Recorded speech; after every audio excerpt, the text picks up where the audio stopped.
कुछ लोग उठते बाद में हैं, पहले बोलना शुरू कर देते हैं कि मुझे कल ये दिखाई दिया, मुझे आज ये दिखाई दिया, इसका क्या अर्थ है, इसका क्या अर्थ है।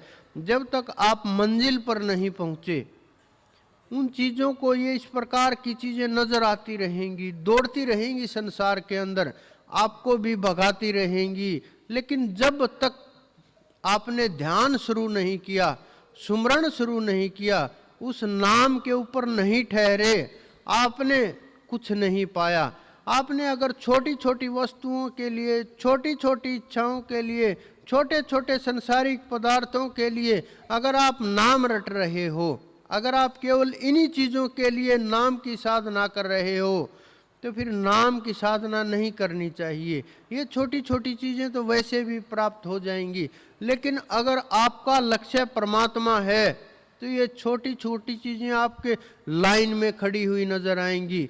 क्योंकि सब शास्त्रों के अंदर कहा गया है, अनुभव भी है हमारे संतों का, हमारे ऋषि मुनियों ने अनुभव भी किया है, जो उस नाम को रटता है, जो नाम की साधना करता है, जो नाम का सुमरण करता है, देवता लोग उसके चारों तरफ खड़े रहते हैं, पहरा देते हैं, साथ में खड़े रहते हैं। इतिहास में उदाहरण भी हैं, बहुत से उदाहरण, तुलसीदास के जैसे, कबीर के जैसे, नानक जी जैसे बहुत से संतों के उदाहरण हैं।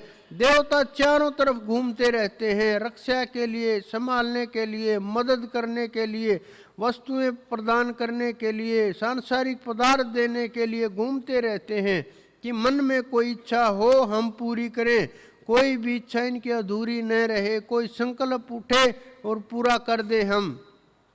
लेकिन हम लोग देवताओं के पीछे भागते रहते हैं, नाम को छोड़ देते हैं, क्योंकि नाम दिखने वाली ताकत नहीं। मूर्तियां, देवता लोग, संसार के जितने भी देवलोक हैं, वो देव बड़े बड़े जो जा चुके हैं वो, और जो परमात्मा ने जिनकी रचनाएं की है वो दिखाई देने वाली चीजें हैं। आप इन छोटी छोटी चीजों को देख सकते हैं, लेकिन शब्द को देखना इतना आसान नहीं है, और उस परम तत्व को अनुभव करना और उनके साकार रूप तक पहुंचना भी आसान नहीं है। लेकिन हम इनको ये मान करके कि परमात्मा निराकार है या वो नहीं मिलता, इस संसार के अंदर ऐसे नहीं मिल सकता, तो क्योंकि कुछ लोग ये भ्रमित कर देते हैं कि परमात्मा नहीं मिलता, परमात्मा जाने के बाद मिलता है, क्योंकि उन्हें अनुभव नहीं है परमात्मा कैसे मिलता है, परमात्मा की ताकत क्या है, परमात्मा मिलता है या नहीं मिलता। जिन्होंने स्वयं अनुभव नहीं किया उस परम तत्व का, जिन्होंने स्वयं प्राप्त नहीं किया उस पूर्ण पुरुष को वो कैसे आप लोगों को रास्ता दिखा सकता है? उसे कैसे अनुभव होगा कि वो कैसे मिलेंगे, कैसे होता है, कैसे चलते हैं, कैसे किस प्रकार से कहाँ रहते हैं? वो तो बस जो पुस्तकों में लिखा है उसका आगे वर्णन करता चला जाता है। हम लोग सुन करके एक आस तो जगती है कि परमात्मा मिल जाए, परमात्मा ऐसा होता है, परमात्मा वैसा होता है, परमात्मा ये करता है, वो करता है। ये सब जितना भी गुणगान है, ये बस एक इच्छा पैदा करने के लिए कि संसार के अंदर जो परमात्मा है आप उसके अंदर लग जाओ, मन लग जाए, ध्यान लग जाए, सुमरण लग जाए और आप साधना शुरू कर दो। लेकिन साधना के बिना इन वस्तुओं का, इन बातों का, इन सांसारिक चीज़ों का, इन पुस्तकों का, इन मूर्तियों का कोई महत्व नहीं है।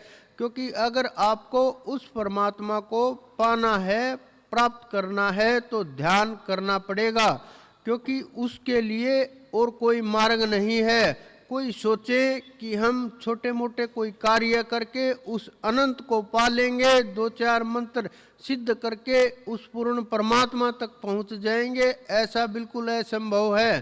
क्योंकि उस अनंत को पाना, उस परम तत्व तक पहुंचना, उस पूर्ण ब्रह्म तक पहुंचना, उस पूर्ण परमेश्वर तक पहुंचना, उस परब्रह्म तक पहुंचना, आपके स्वयं की खोज जब तक नहीं होगी आप जीवन मुक्त नहीं हो सकते।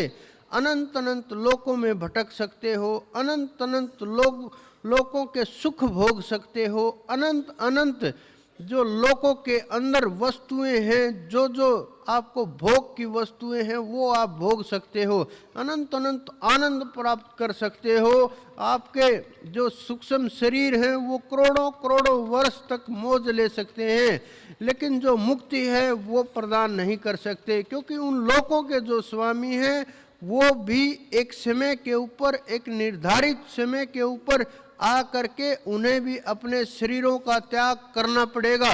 चाहे सूक्ष्म शरीर हो, चाहे कारण शरीर हो, चाहे महाकारण हो, चाहे परम कारण हो, चाहे ज्ञानदेही हो, चाहे विज्ञान देही हो, किसी भी प्रकार के शरीर हो, कैसे भी शरीर हो, उन सब लोगों के स्वामियों को, चाहे कोई भी कितनी भी ऊंची स्टेज के ऊपर बैठा हुआ हो, सबको छोड़ करके एक न एक दिन अपना स्थान, अपना शरीर, अपना लोक जाना पड़ेगा। और उनके सब के सब लोक नष्ट हो जाएंगे एक समय के बाद।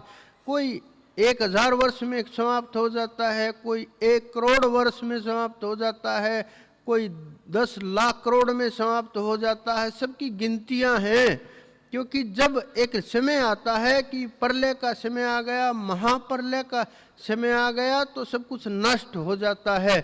उसके ऊपर के लोगों का भी समय निश्चित है कि इसका इतना समय है, इसका इतना समय है, तो सब लोग समय निश्चित है।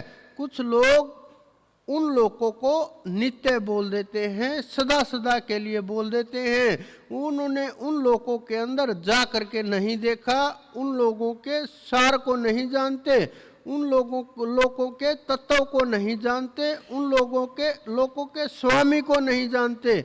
जब उन लोगों के स्वामी को जानेंगे, उनके रहस्य को जानेंगे, जिस प्रकार से एक चींटी बोल दे कि जो ये घर बना हुआ है ये स्थायी है, जिस प्रकार से एक दीमक बोल दे कि ये पेड़ जो है ये स्थायी है और ये भोजन चलता रहेगा सदा सदा के लिए।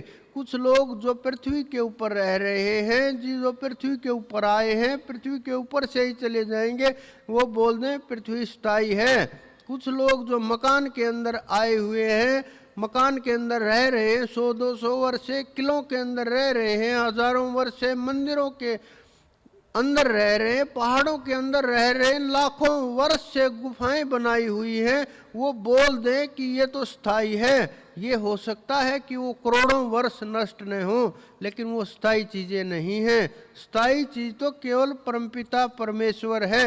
और आप सब लोगों के अंदर जो वो शब्द गूंज रहा है, जो शब्द ध्वनि गूंज रही है, वो स्थायी है। लेकिन जब तक आप उस शब्द को नहीं पहचानोगे, उस शब्द को नहीं सुनोगे, जब तक आप उस शब्द को अनुभव नहीं करोगे, वो शब्द आपके अंदर नहीं गूंजेगा, शब्द का अनुभव नहीं होगा, शब्द को नहीं रटोगे, आप आगे नहीं बढ़ सकते। जब तक आप शब्द का अनुभव नहीं होगा, ये सुरत जागृत नहीं हो सकती। जब आप तीसरे नेत्र के ऊपर ध्यान करोगे, तीसरा नेत्र जागृत होगा, सुरत अपने आप उठने लगेगी, अपने आप जागृत होने लगेगी। कितना भी रोकने का प्रयास करो, सुरत नहीं रुकेगी। और सुरत के अंदर जो ताकत है वो शब्द जागृत कर देगी। आपको अनेकों धुन सुनाई देंगी, कभी रात्रि की धुन सुनाई देगी, कभी चक्की सी चलने की आवाज़ आएगी, कभी किसी प्रकार की आवाज़ आएगी, कभी चूं चूं की आवाज़ आएगी। आप जब उसको एकदम से ध्यान के साथ देखोगे, उसका अनुभव करोगे कि ये कुछ सुनाई दे रहा है, क्या चल रहा है। आपको जब आंखें बंद करोगे, आप कुछ लोग क्या करते हैं, आंखों की पुतलियों को इधर उधर घुमाते हैं, आंखों को इधर उधर घुमाते हैं, आंखों से अंदर उतरने का प्रयास करते हैं। कुछ लोग आंखों को ऊपर उठा लेते हैं और आंखें बंद कर लेते हैं। कुछ लोग इन आंखों को घुमा करके तीसरे नेत्र पर लाने की कोशिश करते हैं। कुछ लोग आंखों को नीचे डाल देते हैं कि मैं इन आंखों के माध्यम से अंदर उतर जाऊंगा, लेकिन ये रास्ता नहीं है। क्यों? क्योंकि ये चरम चक्षु हैं।